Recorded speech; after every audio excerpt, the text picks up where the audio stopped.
ఎర్రచందనం చెట్లు తెలుసు కదా, ఓ తిరుపతి కడప అడవులలో మస్తుంటాయట. వాటిని అమ్ముకుంటే పైసలే పైసలు పైసలే పైసలు. కానీ సర్కారోళ్ళు వాటిని అమ్మనియరు. గందుకే గా మీసాల వీరప్పను పెద్ద దొంగైపోయి గా చెట్లతోని కోట్ల కోట్లు సంపాదించుకున్నాడు. లాస్ట్కు సచ్చిండు. ఇక వీరప్పన్ అసుంటోళ్ళు కూడా చాలా మంది గా అడవులల్లో చెట్ల కోసం బాగా తనలాడుతున్నారు. దొంగతనంగా నరికేసి పట్టుకోబోతున్నారు కూడా.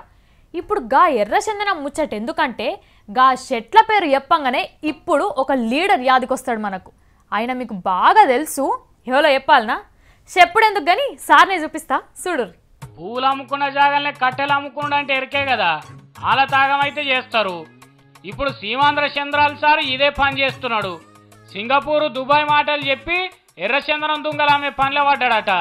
సీమాంధ్రలో ఓట్ల కోసం ఉద్దర మాటలు ఎన్ని చెప్పే రుణాల మాఫీ, ఫస్ట్ సంతకం రెండో సంతకం అని అంతులేని ముచ్చట్లన్నీ అవలీలాగా చెప్పేసిండు. ముఖ్యమంత్రి కూడా అయ్యిండు. మరి చెప్పిన మాటలన్నీ నిలబెట్టుకోవాలి కదా. ఇప్పటికే సార్ జోలలో తినే గింజలేక తిరుగుతున్నాడు. ఇక యాడికెళ్ళి రుణాలు మాఫీ చేస్తాడు, రాజధాని ఏడికెళ్ళి కడతాడు, బతుకుడెట్లా అని ఆలోచన పడ్డది. అగో అవిటికెళ్ళి బయటపడాలంటే అడవిని నమ్ముకుంటేనే పని అవుతుందని ఆలోచన చేసిండు. ఎర్రచందనం చెట్లకు కాటు పెట్టబోతున్నాడు. ఎక్కడైనా కూడా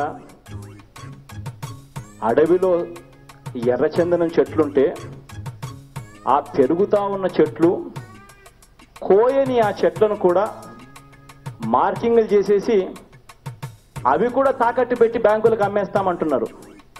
వాళ్ళు ఏమైనా బ్యాంకులు ఏమైనా చెవులో పూలు పెట్టుకున్నారా, లేకపోతే మీరు చెవులో పూలు పెట్టచ్చు అని ప్రజలకు మీరు చెవులో పూలు సులభంగా పెట్టచ్చు అని అనుకుంటున్నారా అంటున్నా.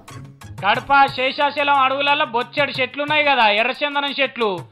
అవి లెక్క తీసి అవి అమ్మితే ఎంత పైకం వస్తుందని లెక్కలు కట్టి వచ్చిన పైకంతో రుణాల మాఫీ చేసుడు, రాజధాని కట్టుడు చేస్తా అనుకుంటున్నాడట. రేపో మాపో ఇక టెండర్లు కూడా పిలుస్తాడు అంటున్నారు. కానీ ఆలజ్జుడు యాడికి పోయి యాడికి వచ్చింది. ఎర్రచందనం తెరువు ఎవ్వరు పోయినా వాళ్ళ గుండెల నిద్రపోతా అని చెప్పిన సారే ఎర్రచందనం లేకపోతే పాలన చందన అవుతుందని పని కట్టిండు. ఇవే కాదు, మొన్నటిదాకా దొంగతనంగా నరకబోతున్న ఎర్రచందనం తుంటలు కూడా అమ్ముతాడట. కానీ చంద్రాలు సారు ఎక్కడేం లేనోనికి దేవుడే దిక్కంటారు చూడు. ఇప్పుడు నిన్ను కూడా ఏడుకొండల ఎంకన్ననే కాపాడిండు. పుసుక్కున్న ఎర్రచందనం చెట్లు కూడా లేకపోతే నువ్వు గుడ్లెల పెట్టుడు గ్యారంటీ ఉండు.